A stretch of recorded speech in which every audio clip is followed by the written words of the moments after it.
was built to last. With the webs I'm weaving, I could change the past. With all I'm achieving, got my foot on gas. Never stop competing. If you break like glass, then this life's gonna end. I wanna be the best in the game, invest in my name. Check no restraints, I'm obsessed with the pain. I ingest, I retain, assess and I change. Possessed by the thought I'll be free one day from society's restraints. Money, clout and fame, mud, disease, a plague. We all love to hate, have to play the game, have to make a name. All our insecurities are on display. This is war with the enemy, think that it was meant to be. Living in a time where disease is on every screen. I won't let them fester me, I know most are festering. Negativity is a plague for the mentally weak. No mercy, all I got is working. Never stop searching, never quench the thirsty. I'm toxic and psychotic, with this logic you can't stop it. It's been chronic since I was a boy, so neurotic and chaotic. Built to last. With the webs I'm weaving, I could change the past. With all I'm achieving, got my foot on gas. Never stop competing. If you break like glass, then this life's gonna eat 'em. Make mistakes real fast, then you learn how to beat 'em. If you take off the cast, you can see all the healing. If the pain's in the past, move on from the grieving. Put your foot on the gas, no, never stop competing, yeah. I've been doing this, I'm on it. I just wanna be iconic. Sipping on a gin and tonic, got me going off when I'm on this topic, yeah. If I ever play, I want it. You know that I'm always honest. Stay away from those who are toxic. Keep 'em out your face, no way, you don't want it, yeah. Don't try to drain my energy. The enemy is everything. It's mentally, unhealthily, spreading like a rare disease. But I won't let it get to me. I don't need your therapy. I can leave a legacy of leading by intensity. Come on, we can fight this. Freedom is priceless. Spread just like a virus. Living in a crisis. Do you feel courageous? Do you seek greatness? Trust me, you can take it. Go on and take your aim. Built to last. With the webs I'm weaving, So those are almost like the administrative kind of committees, as it were. So that's what the Chief Whip does. To cut the long story short, Chief Whips help to ensure that there's order in Parliament. You control your caucus and to make sure that Parliament is well. And also, you also must make sure that whatever is being said on that podium, you are okay with, because if anything goes wrong, if anybody says anything there that does not resemble party line, as it were, that embarrasses the party, the go-to person is the Chief Whip. So which is a difficult part, because sometimes people want to be left to be on their own devices and all of that. But if that happens and they say things that they shouldn't say, no one is going to go to them. They're going to say, Chief Whip, where were you when this was happening? Didn't you read the speech before and all of that? So there is that responsibility, just to make sure that things run the way they should. So in a nutshell, that's what the Chief Whip does. Okay.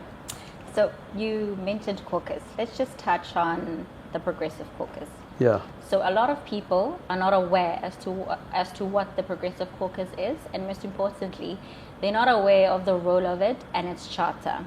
So seeing that you're the Chief Whip, can you please walk us through that as well? Yeah. Okay.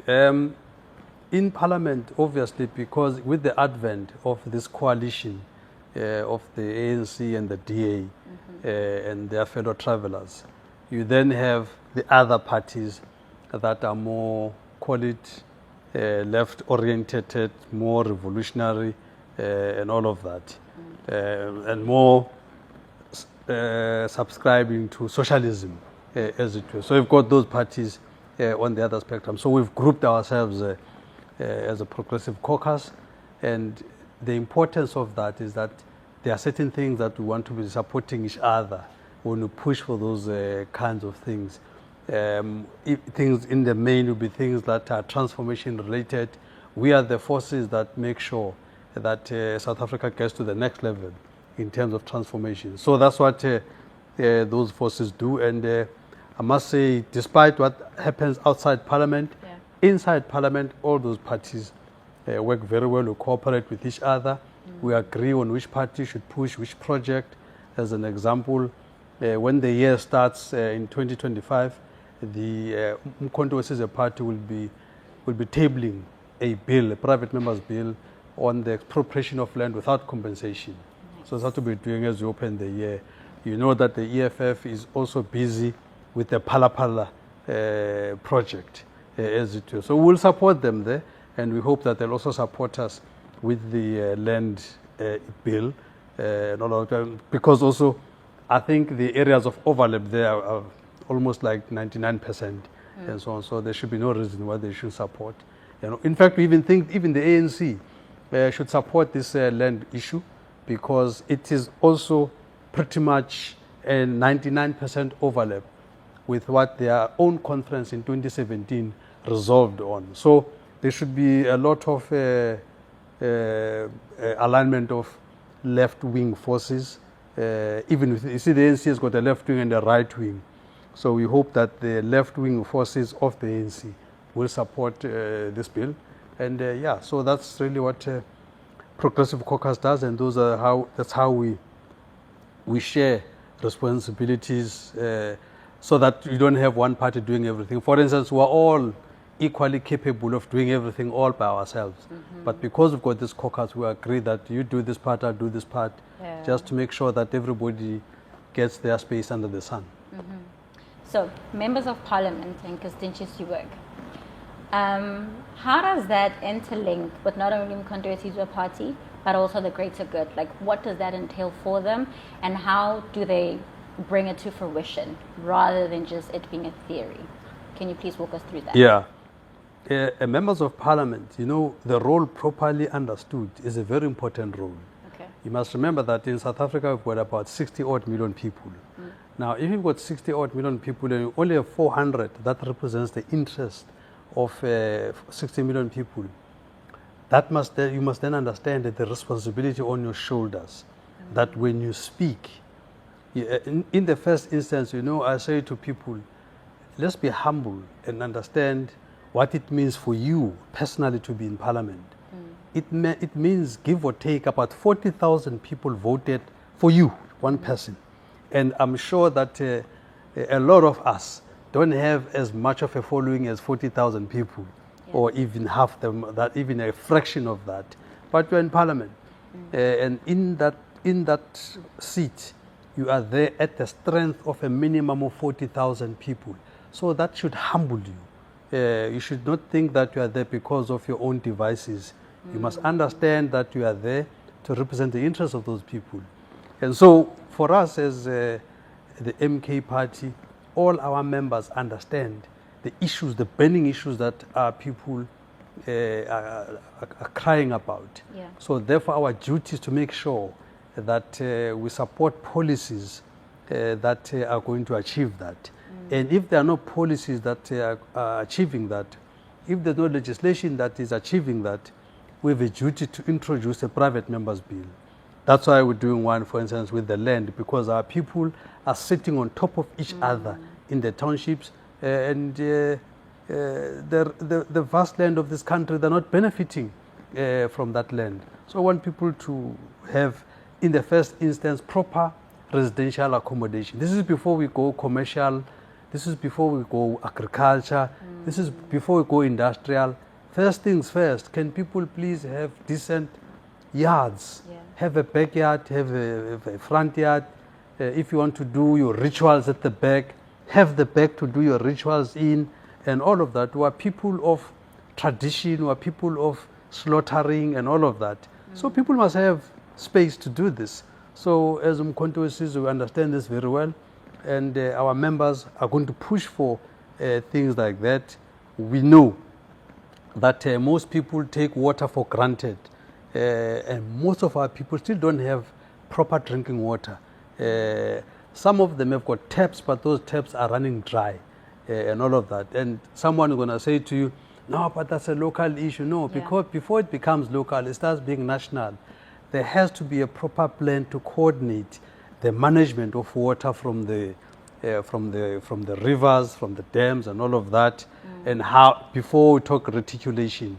So before you blame a municipality, you must first deal with the problem at a national level and make sure that the water resources are used properly. So if you are a member of parliament, you must be sensitive to those burning issues on the ground and make sure that the policies that you support and that you push help the people. and all of that. So that's really what we're there for. We're there because we want an orderliness in the country. We want laws to govern things and all of that. Therefore, we must make sure, therefore, as members of MK Party in Parliament, that the Parliament must produce the laws that are going to assist the people, take people out of poverty. We think as MK Party, it is absurd that the poverty of the Africans in particular has become normalized. No one gets shocked to see a squatter camp. Yeah. We've normalized poverty. No one gets shocked if you see a 12-year, not even a 12-year, 6-year-old child begging on the streets, begging on the robots. We've normalized this thing. Nothing happens. We have become numb to issues that we shouldn't be numb to. So MK Party is there to make sure that we turn things around. So that's why I think that people of South Africa in particular, the so-called black, I don't like this thing of black, I prefer African, because I personally believe that the word black was introduced, but this is fact, the word black was introduced in the 17th century, part of the slavery nonsense and all of that, to group us and all of that. So, and also to deny us our indigenous heritage, because if you call us Africans, then people remember that this is Africa. So in order to push us away from our natural heritage, we must be given black as a term to detach us from our African heritage. So as a young person, I would encourage people to identify themselves less as black people, but more as Africans. This is who we are. We're Africans. Yeah. As it were. Yeah. So. Okay, so let's reflect on the year that was for uMkhonto Wesizwe Party in Parliament. Reality is we are a baby that's finding its way through the landscape of the National Assembly. What are some of the highlights and the achievements that has happened thus far?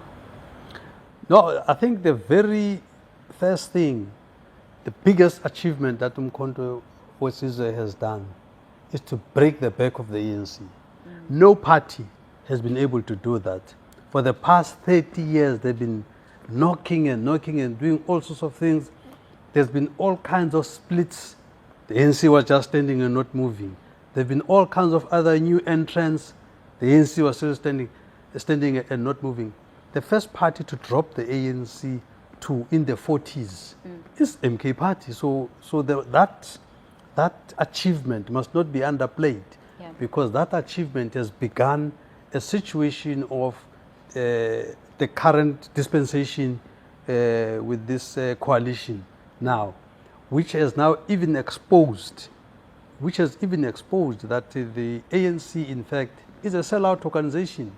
You see, the current ANC of Ramaphosa is really a sellout organization in that there is no way a Chris Hani, a Oliver Tambo, a Lembede would have done the kind of deal that the ANC has done with the DA. You know? So the emergence of the MK Party has actually exposed the true colors of this Ramaphosa ANC.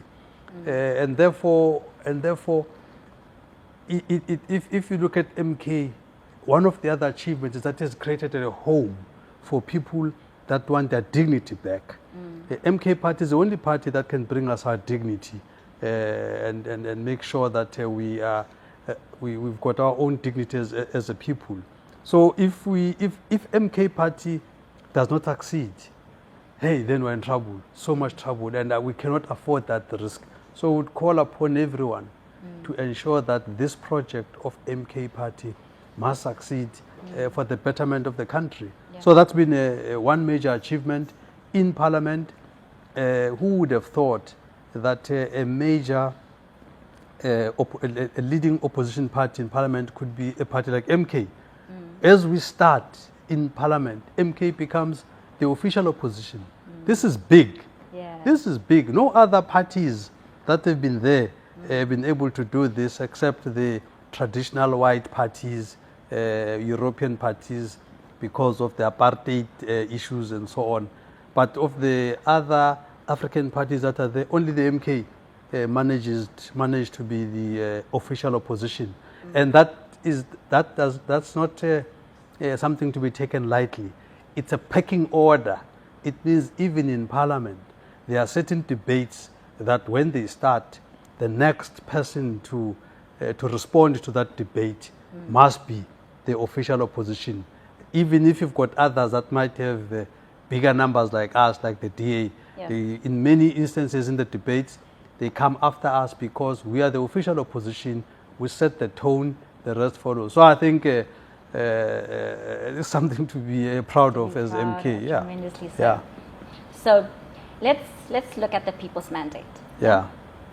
Earlier on, you mentioned the plan to table a plan with regards to expropriation without compensation of land, right? And obviously that links with our pillar of reclaiming our mineral resources and land. Which other pillars, realistically, are we planning on achieving in the incoming year? Well, before we achieve any of these pillars, they will not be achievable if we don't sort out the constitution. Okay. So one of the big focuses of the MK party is to amend the constitution.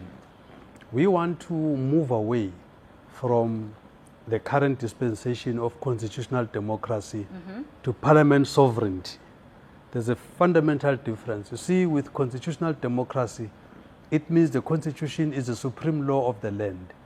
It means that the fact that you might have 2/3 majority or more in parliament, make whatever law, that law can be challenged in court, and they can find all kinds of technicalities and decide that what you've just agreed on as a law is rational or is not moral, all kinds of things, and then it can be struck off. That's what we have. So actually the constitutional democracy that we have now was actually a ploy to undermine the majority of the Africans in this country. So because it means your overwhelming majority counts for nothing. That's what it is with constitutional democracy. What counts is the rule of law. So we have a constitution that says anything inconsistent with the constitution is declared null and void. Even our customary law as Africans is subject to the constitution, is subject to the Roman Dutch law. If we do anything in our customary law that is not consistent with that, that is declared null and void. I mean, what is that? So with parliament sovereignty, it means parliament is a supreme legal entity. It means once parliament decides that this is it and votes on it, and the parliament has agreed on a particular thing, no court can review what parliament has said. So in other words, the true will of the people can only be achieved through parliament sovereignty. So this has to be the biggest focus of the MK party, because if the MK party was not to focus on that and was to focus on everything else that is there in the pillars, all of those things will be challenged with this constitutional democracy and will be undermined. So therefore, it's not even worth going into detail about the rest of the other pillars until we sort out these ones. Obviously, it's not like I don't know the other pillars. We would want the universal health care, for instance. We would want everybody in this country to be able to go to any hospital and get the best medication and the best medical treatment and all of that.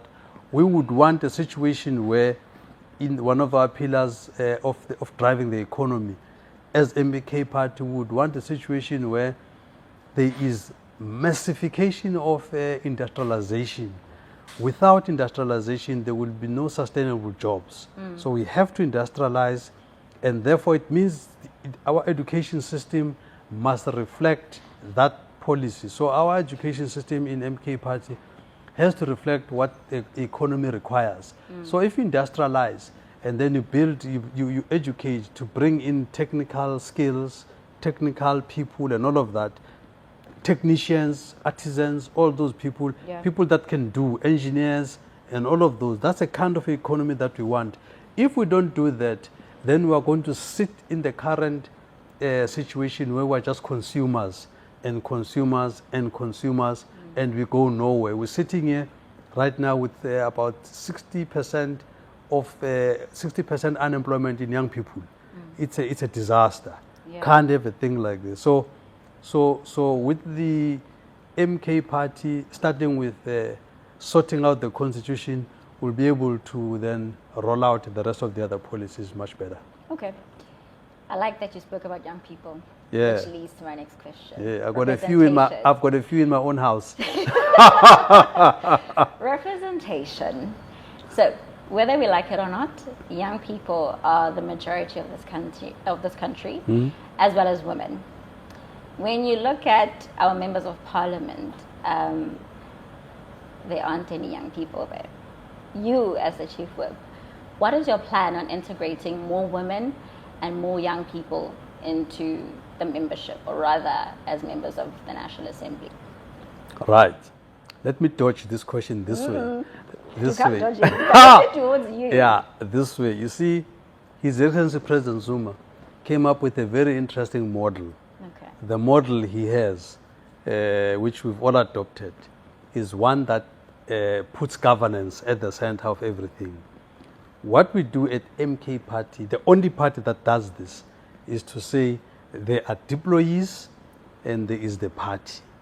We in Parliament are deployees. We are at the mercy of what the party is doing. That question is more relevant to the party. It's the party that deploys, you know. So I'm the subject of You're the party. I'm the subject of the party. So it's the party that deploys. But it's not something that President Zuma is not focusing on. One of the things, for instance, that he has done in the constitution of the MK party is to draw a ceiling on who is a young person, to make sure that when you say young people, you know, MK party has got its own definition of a young person, which is different from everybody else. Everybody else would count somebody who's 35 still a young person. In MK party, we cut at 30 because we want real young people, because we want them to bring freshness, we want them to bring all these other young people things. Yeah. Because when you're 35, you're actually a young adult. You're already thinking about your family and you're thinking about your house and all of these things. Whereas maybe a young person still wants education, still wants to different school of thought below 30, a different school of thought above 30. That's how MK thinks about these things. So it's only our first year. We needed to make sure that we send people there that can get the foundation right. We are just there to build the foundation, don't worry. Once the foundation is set and this thing is proper, then we'll be doing those things. But there is a focus on that. But as I say, the right people to answer is the party. Yeah, I'm just a deployee. Yeah. Okay, it's okay. We'll let it go for now. Yeah. So to wrap, what should we anticipate for the uMkhonto party in the coming year as the official opposition in Parliament? You must remember that MK party did not set itself up to be an opposition. Facts. Yeah, MK party had geared itself up to be the ruling party. MK party still has got cases going about challenging these elections that came and go. So we are, this opposition is not, what shall I call it, is not a philosophical posture of the MK party. Our philosophical posture is a government in waiting. This is who we are. And you would see that by how we make our submissions. Our submissions will always end with way forward. Yeah. We don't just criticize for the sake of criticizing. We criticize, but we say this is what we do differently.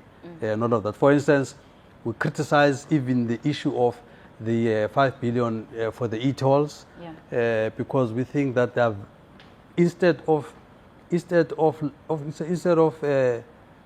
shouldering the fiscals with 5 billion, there could have been a whole number of ways in which a thinking government could have dealt with that problem without burdening fiscals. So we even issued a statement as MK party on the detail of that. We had about 5 different things that could have been done to deal with that, just as an example. So I'm saying that the posture of MK Party in Parliament, as things stand, is a government in waiting posture, not opposition posture, so to speak. We oppose, yes, but what a government in waiting. When you see us, you must see a responsible party, a party that can take over next year. By the way, this is what His Excellency President Zuma has been doing. The people he has put there in that parliament are people that can get this thing going without any handover. I can tell you this now without any fear of contradiction, that if you were to say to MK Party it must take over next year, honestly, we won't need any handover from these people. We can get into that thing and run with it, because in MK Party we've got very experienced people in this government. Most of us that are in there have had all our experiences, private sector and public sector, at very executive level. So therefore, we are ready to govern as MK Party. So yeah, we're a government in waiting. Government in waiting. Yeah. Well, thank you so much for gracing us. Honorable Mani, it's been an honor, it's been a pleasure, and we look forward to hearing more from you. So, uMkhonto Gwaza, but we're looking forward to the birthday coming up. We think that this is going to be, the Moses Mabhida is going to be full, the overflow area is going to be full. And in fact, I can say this beforehand, that other parties failed to fill up the overflow. MK Party will be the first organization in 2024 that would have filled not only this stadium, but also the overflow. So we're looking forward to the birthday celebrations on Sunday.